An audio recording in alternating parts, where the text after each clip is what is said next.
오직 기도에 힘쓰자라는 제목으로 이 말씀 나누고 또 함께 기도합니다. 성도들의 기도 시간이 생각보다 너무 적다는 사실을 목회를 하면서 이렇게 보게 됩니다. 어떤 분들은 근데 기도를 아예 안 하는 분들도 계십니다. 근데 왜 우리가 이 기도의 중요성을 알고 또 기도가 정말 해야 됨에 알매도 불구하고 왜 기도하지 않을까? 곰곰이 생각해 보면 너무나 바쁘고 또 너무나 피곤한 사회이기 때문에 기도하지 못한다. 우리가 보통 이렇게 생각합니다. 하지만 다시 생각해 보면은 우리가 아무리 바빠도 자기가 할 것은 다 합니다. TV도 보고 영화도 보고 또 동호회도 가입하고 또 등산도 가고 아무리 바쁘고 피곤해도 해야 될 것은 다 한다는 것이죠. 그렇다면 왜 우리가 기도를 정말 하지 못할까? 그 이유는 중요한 것과 유일한 것에 혼돈을 일으키기 때문이에요. 중요한 것은 말 그대로 중요한 것이고 또 유일한 것은 어떤 것도 대체할 수 없는 것이 바로 유일한 것입니다. 아이들에게 있어서 엄마는 중요한 존재가 아니라 유일한 존재입니다. 그리고 이 중요한 것과 유일한 것을 구분을 잘 하셔야 돼요. 하나님께서 우리에게 그분과의 대화의 통로를 주셨는데 그것은 바로 기도입니다. 우리의 영적인 무기는 중요한 무기가 아니라 유일한 무기 바로 기도다 이렇게 말하고 있어요. 예수께서도 오늘 말씀 7장 29절을 통해서 9장 29절에서도 말씀하신 것은 기도에는 다른 것이 없다. 오직 기도에 힘쓰라.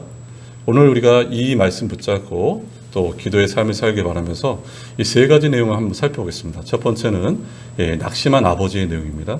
14절 말씀 보실까요? 14절인데요. 이에 그들이 제자들에게 와서 보니 큰 무리가 그들을 둘러싸고 서기관들이 그들과 더불어 변론하고 있더라 이렇게 나있어요. 지난 주일날 저희가 함께 살펴본 것은 변화산에서 예수님께서 모세와 엘리야를 만나시고 영적인 황홀경에 빠졌던 베드로가 여기가 좋사오니 초막 셋을 질 때 하나는 주를 위하여 하나는 모세를 위하여 하나는 엘리야를 짓고 이 산 중에 삽시다 이렇게 얘기했어요. 하지만 제자들과 예수님은 반드시 산에서 내려와야 됩니다. 산에서 내려와야지 귀신 들린 세상, 또 어둠에 갇힌 세상, 또한 그런 사람들에게 우리가 복음을 전하기 위해서는 산에서 내려야 됩니다. 예수님과 세 제자가 산에서 내려왔을 때 9명의 제자들을 둘러싸 큰 무리가 둘러싸이고 있음을 보게 됩니다. 여기서 큰 무리라는 것은 귀신 들린 아이가 이 귀신 들린 아이를 고쳐달라고 데리고 나왔고 무리들은 큰 호기심에 이렇게 둘러싸고 있었죠. 그런 가운데 변론하고 있습니다. 믿음이 없는 곳엔 변론이 무성합니다. 서기관들이 다음같이 말하죠. 너희가 예수의 제자인데 어떻게 귀신 들린 아이를 고치지 못하느냐 이렇게 조롱하고 멸시하고 있었고 또한 제자들은 고치지 못함으로 큰 낭패에 빠져 있음을 보게 됩니다. 이럴 때 예수님과 세 제자가 내려온 것이요. 여기 15절 말씀 보실까요? 이렇게 나와 있습니다. 온 무리가 곧 예수를 보고 매우 놀라며 달려와 문안하거늘 이렇게 나와 있어요. 산 아래의 군중들이 예수님과 세 제자를 보고 크게 놀랐고 반가워서 달려옴을 보게 됩니다. 그 이유는 제자들이 귀신 들린 아이를 고치지 못해서 위신이 추락하였고 또 이 서기관들은 조롱하고 또 조소하는 가운데 이 무리들이 마음이 편치 않을 때 예수님을 보자 이 예수님을 반가워서 달려옴을 보게 되는 것이죠. 오늘도 고통에 치이던 사람들은 예수님을 필요로 합니다. 우리가 비록 다른 것은 가지고 있지 못해도 우리가 전할 것은 바로 예수입니다. 예수를 전하셔야 돼요. 사도행전 3장에서도 베드로가 은과 금은 내게 없지만 내게 있는 것 곧 내게 주노니 나사렛 예수의 이름으로 일어나 걸으라 말한 것처럼 저와 여러분이 고통받는 사람들에게 줄 수 있는 가장 큰 복은 바로 예수를 전하는 것입니다. 16절 17절 말씀은 이렇게 나와 있습니다. 예수께서 물으시되 너희가 무엇을 그들과 변론하느냐 무리 중에 하나가 대답하되 선생님 말 못하게 귀신 들린 내 아들을 선생님께 데려왔나이다 이렇게 말했어요. 예수님께서 물어보자 제자들이 말 못합니다. 그러자 무리 중에 한 사람이 나와서 이렇게 말해요. 귀신 들린 아이를 내가 데리고 나왔나이다 이렇게 말하죠. 예수님은 인간적으로 도저히 어쩔 수 없는 사람들에게 관심이 많으십니다. 나인성 과부 아들을 잃었을 때 그 아들을 살려주시고 회당장 야이로의 딸, 그 외동딸을 예수님께서 살려주십니다. 우리는 우리가 지금 각종 제약의 홍수 속에서 고통당하고 있음을 우리 주님께 말씀드리셔야 돼요. 여러분의 고통과 여러분의 짐을 우리 주님께 맡기시고 알려드리셔야 돼요. 이 본문 예수님과 이 마가에서는 예수님과 이 사람들이 대화를 기록되고 있는데요. 이 사건이. 근데 마태나 누가에서는 대화의 내용이 기록되어 있지는 않습니다. 유일하게 이 대화가 마가복음에만 기록되어 있음을 이렇게 보게 됩니다. 또한 누가복음에는 이 아들이 어떤 아들이냐면 외아들로 나와 있어요. 그러니까 이 아버지에게 있어서는 이 아들이 전부인 것입니다. 근데 이 외아들이 귀신 들렸어요. 말 못하고 듣지 못하는 귀신 들린 것입니다. 이 귀신 들린 아이를 고치고자 이 아버지가 나온 것이죠. 이 아버지에게 이 문제가 덫이 된 것입니다. 여러분 덫 아시죠? 덫을 한번 딱 채우면 꼼짝달싹하지 못합니다. 벗어나면 벗어나려 할수록 더 상처가 깊어지는 것이 바로 덫이에요. 근데 역설적으로 이 덫이 진리를 만나게 합니다. 그리고 그래서 여러분 인생은 덫이고요. 인생의 문제는 바로 덫이다 이렇게 말하고 있어요. 그게 나를 꼼짝 못하게 하지만 그것 때문에 진리를 배우게 돼요. 그래서 시편 119편 71절엔 이렇게 말하죠. 고난당하는 것이 내게 유익이라 내가 이로 말미암아 주의 규례와 율례를 배우게 되었나이다 이렇게 했어요. 고난당하는 것이 내게 유익이다. 우리가 덫에 걸리면요. 몸부림치며 나오려면 할수록 조금 전에 말씀드린 것처럼 상처는 더 깊어져요. 덫에 걸리고 인생의 문제를 맞이할 때 그것을 묵상하고 생각해 봐야 되는 것이죠. 근데 놀라운 것은 이 덫, 인생의 문제가 결국엔 우리가 진리를 깨닫고 만나게 하는 도구가 된다는 것입니다. 우리에게 여러 가지 문제가 있습니다. 인생에 덫이 있습니다. 근데 이 덫을 통해서 우리가 고통을 깨닫게 되고 또한 이 고통을 경험함으로 다른 사람의 고통을 공감할 수 있게 됩니다. 그리고 인생의 문제는 이 덫을 만날 때 우리는 진리를 깨닫게 돼요. 이 말씀이 나를 살리는구나. 내가 이 말씀을 배우는구나. 이것을 알게 되는 것이 인생의 덫을 주신 목적입니다. 우리가 좋아하는 시편 23편의 말씀에 여호와는 나의 목자시니 내게 부족함이 없다 이렇게 고백하잖아요.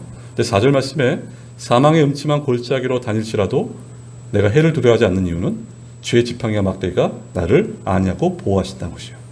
그러니까 놀라운 것은 내가 인생의 사망의 골짜기로 다닐 때 하나님이 함께 하신다는 것을 발견하는 것이에요. 여러분 고통을 좋아할 자가 누가 있겠습니까? 고난을 좋아할 자가 누가 있겠어요? 하지만 이 고통을 통해서 다른 사람의 고통을 공감하고 이 고통을 통해서 진리를 배우고 진리를 만나고 또 이 고통을 통해서 하나님의 함께 하심을 우리가 알게 되는 것이죠. 18절 말씀 보세요. 내가 선생님의 제자들에게 내쫓아 달라 하였으나 그들이 능히 하지 못하더이다 이렇게 했어요.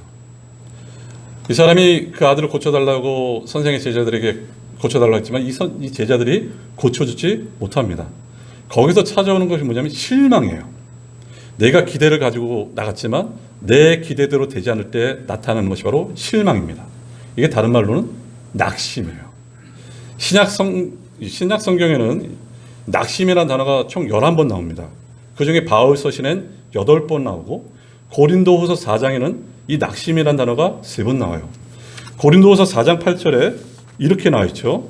우리가 사방으로 우겨쌈을 당하여도 쌓이지 아니하며 답답한 일을 당하여도 낙심하지 아니하며 이렇게 나와 있어요.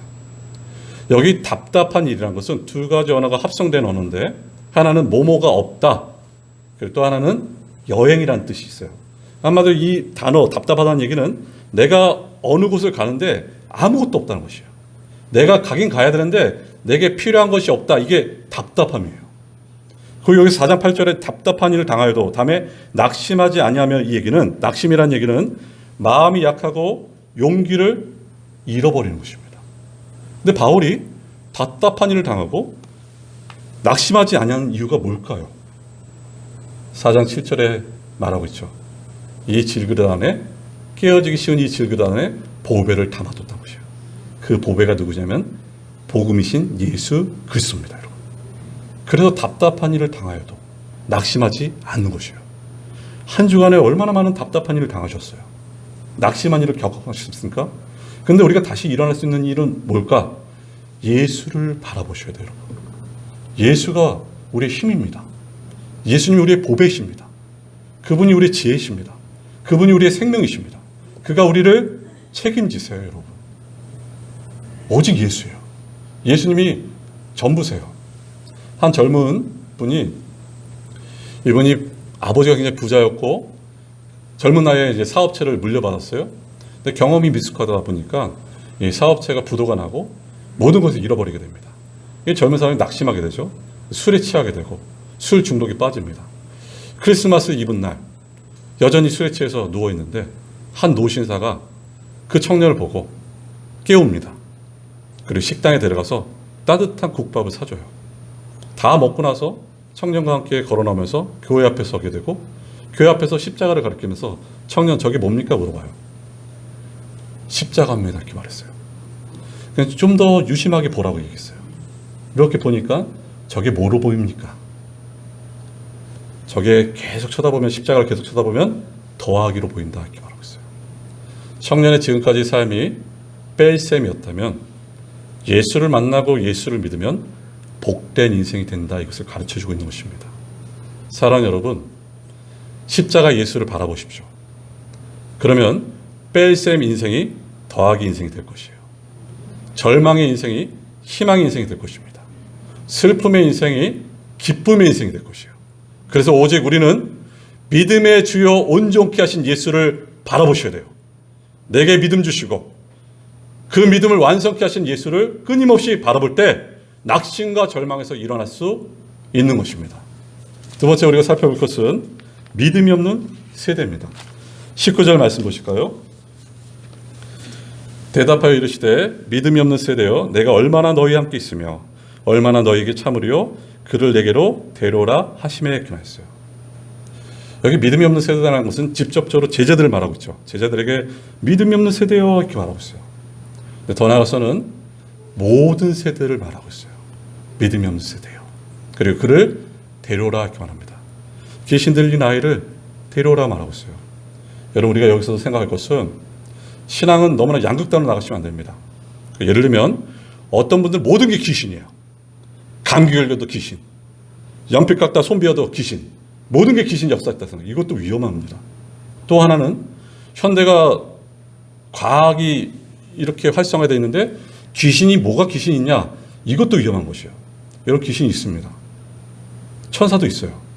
하지만 이 귀신을 다스리는 분이 바로 우리 주님이세요. 그래서 무서워할 것이 없습니다. 이 귀신 들린 아이를 데려오라 이렇게 말해요. 그러니까 예수님 지금도 귀신들 때문에 고생하는 인생들, 죄 때문에 고생하는 사람들을 향하여 내게 모든 것을 가지고 오라 이렇게 말합니다. 인생의 문제를 맡기십시오. 여러분의 문제, 가정의 문제, 자녀의 문제를 주님께 맡기셔야 돼요. 22절 말씀 보세요. 귀신이 그를 죽이려고 불가물에 자주 던졌나이다. 그러나 무엇을 하실 수 있거든 우리를 불쌍히 여기사 도와 주옵소서 이렇게 했어요. 예수님 물어보세요. 언제부터 이 아이가 이런 일을 겪었느냐? 예, 너무 어렸을 때부터입니다. 그러니까 이 아이가 어렸을 때부터 너무너무 아픈 고난을 겪게 된 것이고 도저히 고칠 수 없는 그런 상황임을 말하고 있습니다. 귀신이 이 아이를 죽이고자 불과 불에 집어 던졌나이다 이렇게 말하고 있어요. 그래서 그 이 아버지가 다음같이 말하죠. 그러나 무엇을 하실 수 있거든 우리를 불쌍히 여기사 도와 주옵소서. 아이에 대해서 고질적이고 절망적인 상태에 있는 이 아버지가 무엇을 하실 수 있거든 도와달라는 것이요. 고치고자 제자들에게 데려왔지만 제자들도 고치지 못하니까 예수님에게 무엇을 하실 수 있거든 도와달라고 말하고 있어요. 근데 여기서 우리가 주목할 것은 그 단어 중에 하나가 우리입니다. 우리를 불쌍히 여기소서 이렇게 말하고 있어요. 이 아이의 생명이 내 생명이고 이 아이의 장래가 내 장래이고 이 아이가 없으면 나도 없는 것이고 이 아이가 없으면 나는 죽습니다. 바로 이게 우리입니다. 우리. 이게 공동체예요. 뗄래야 뗄 수 없는 공동체. 이게 바로 우리예요. 우리를 불쌍히 여기소서 이렇게 말했어요. 여러분 예수님 뭐라 말씀하시죠? 우리가 잘 아는 말씀입니다. 23절 말씀 보실까요? 예수께서 이르시되 할 수 있거든이 무슨 말이냐? 믿는 자에게는 능히 하지 못할 일이 없느니라 하시니 이렇게 말했어요. 믿는 자에게 능치 못한 일이 없다. 원문에는 이렇게 써 있습니다. 믿는 자에게 모든 것을 할 수 있느니라. 하나님은 그분의 전능하신 역사를 믿는 자를 통해서 역사하세요. 기적과 믿음은 깊은 상관관계를 갖고 있습니다. 예수님께서 이 앞서 마가복음 6장 5절 6절에 보면요, 나사렛 사람들이 불신앙 때문에 예수님이 아무런 기적을 행하지 않으셨어요.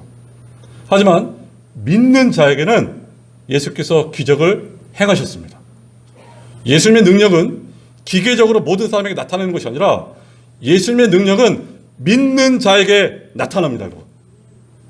아무리 불가능할지라도 믿으면 가능케 하세요, 여러분.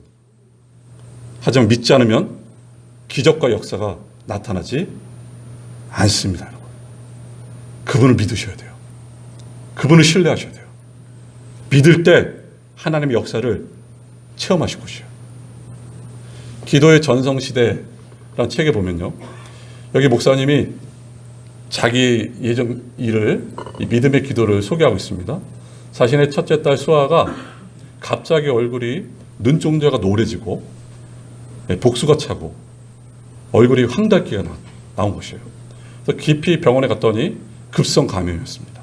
간 수치가 2000. 애가 소생할 가망성이 없어 보여요. 그러니까 아버지로 목사로서 할 수 있는 게 기도밖에 없어요. 근데 계속 기도합니다. 너무 답답해서 근처에 청계산이 있는데 청계산 가서 산기도를 하고 수시간 기도하고 내려왔어요. 그리고 차 안에 있는데 너무나 낙심이 되는 것이에요. 근데 이런 의심이 쌓이는 거예요. 과연 하나님이 내 딸을 고쳐줄 수 있을까? 그냥 좋은 의사 만나고 좋은 약 먹고 낫진 않을까? 이런 의심이 쌓이고 두려움이 증폭이 되는 것이에요. 도무지 차를 움직이지 못할 정도로 큰 낙심 가운데 있는데 두려워하는 가운데 하나님의 음성이 이렇게 들리는 것이에요. 사랑하는 아들아, 너는 목사다. 너는 평생 말씀 믿고 너는 평생 기도 믿는 목사다. 그런데 너희 딸의 생명을 내가 고치지 못한다고 그래 믿지 못하면 어쩌면 좋겠느냐. 너는 믿지 못하면서 어떻게 성도들 앞에서 믿으라고 말할 수 있느냐. 너는 거짓 목회자야. 그러니 선택하라. 나에게 맡기고 믿으라 이렇게 말했어요. 나에게 맡기고 믿으라. 본인이 가만히 생각해 보니까 기도는 열심히 했는데 믿고 기도하지 않았던 것을 깨닫게 됩니다. 마가복음 11장 24절에 다음과 같은 말씀이 있죠. 그러므로 내가 너에게 말하노니 무엇이든지 기도하고 구하는 것은 받은 줄로 믿으라. 그리하면 너에게 그대로 되리라 이렇게 했어요. 여기 목사님도 이 부분을 여러 번 설교했어요. 그런데 자신이 이 말씀들을 믿지 못함을 깨닫게 됩니다. 그래서 차 안에서 결심했어요. 내가 기도도 열심히 하지만 내가 하나님을 제대로 믿어야겠다. 하나님을 믿어야겠다. 그 기도원에서 집에 돌아오니까 아내에게 기도원에서 있었던 얘기를 해주니까 놀라운 것은 아이가 낫기 시작한 것이에요. 그 시점이 언젠가 차 안에서 내가 믿기 시작하고 결심할 때 하나님이 역사하셨습니다. 기적이 일어났어요. 죽을 수밖에 없는 아이가 소생하게 됐습니다. 우리가 기도해도 왜 얻지 못할까요? 믿음으로 구하지 않기 때문이에요. 사랑하는 여러분, 우리가 믿음으로 구하면 하나님 반드시 역사하십니다. 하나님은 실수하지 않으시고 하나님은 거짓말하지 않으시고 약속을 지키셔요. 그러니 하나님을 믿으십시오. 나를 믿지 마시고 하나님을 믿으세요. 주변 환경을 믿지 마시고 하나님을 믿으세요. 하나님을 믿을 때 하나님께서 반드시 역사하십니다. 끝으로 세 번째, 24절 말씀 한번 보실까요? 24절. 곧 아이의 아버지가 소리를 질러 이르되 내가 믿나이다. 나의 믿음 없는 것을 도와주소서 하더라 이렇게 했어요. 우리는 평상시에 우리의 믿음이 어떤지를 모릅니다. 근데 위기를 만나면요, 내가 어떤 믿음을 가지고 있는지가 나타납니다.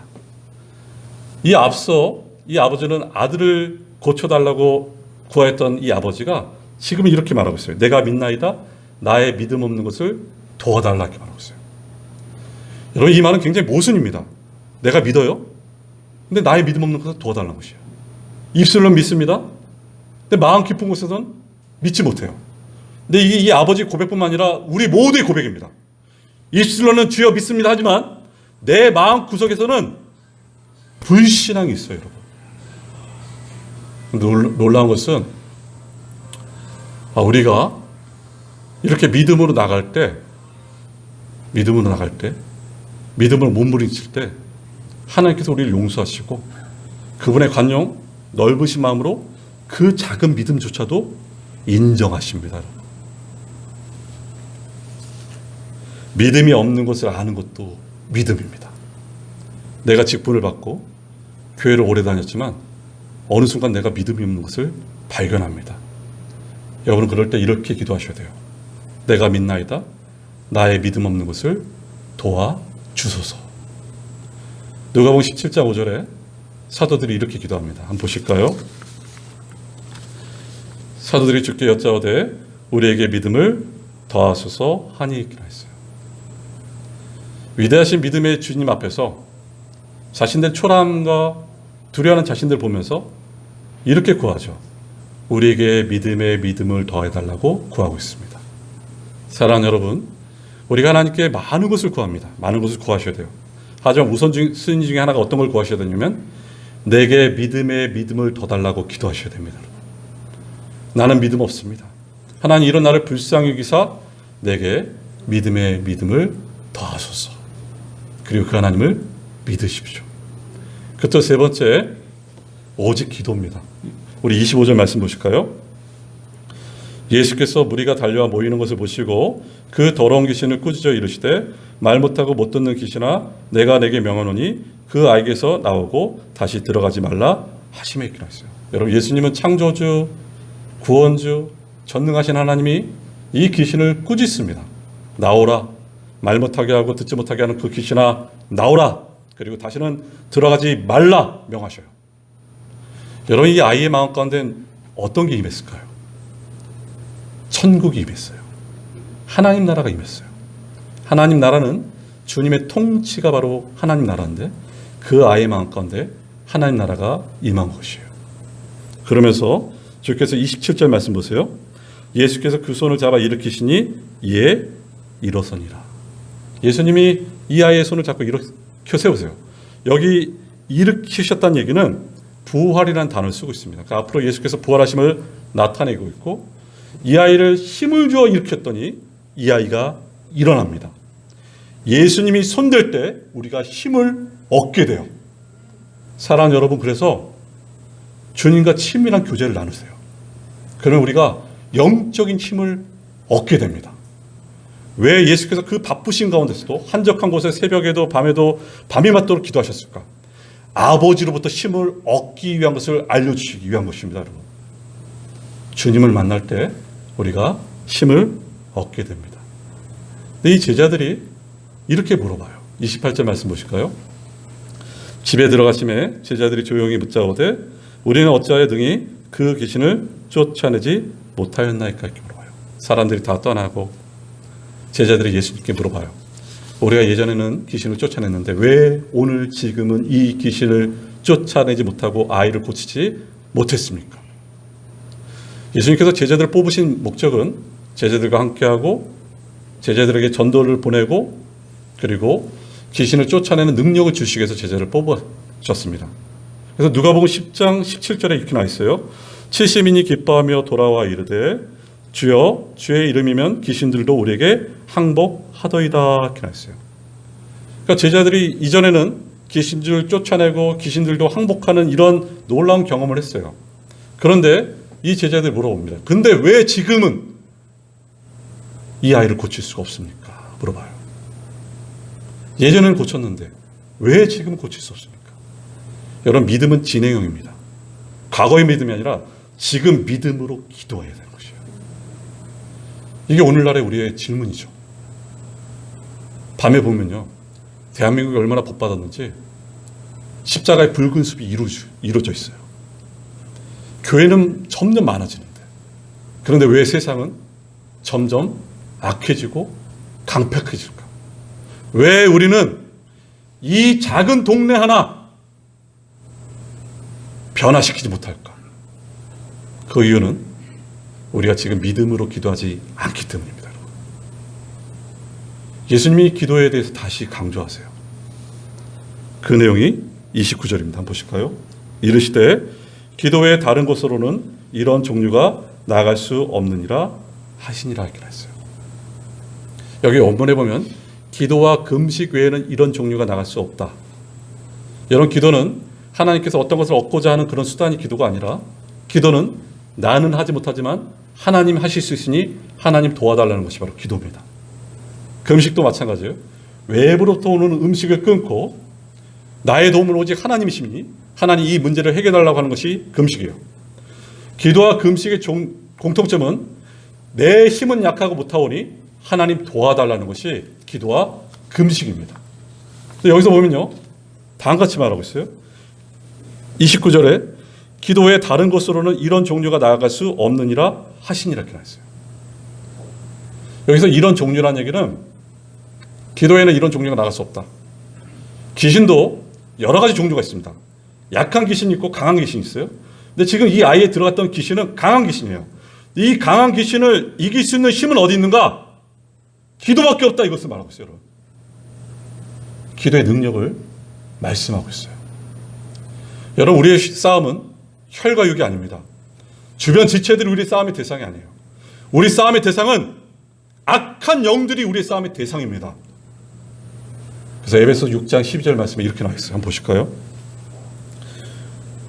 우리의 씨름은 혈과 육을 상대하는 것이 아니요 통치자들과 권세들과 이 어둠의 세상 주관자들과 하늘에 있는 악의 영들의 상담이라 이렇게 했어요.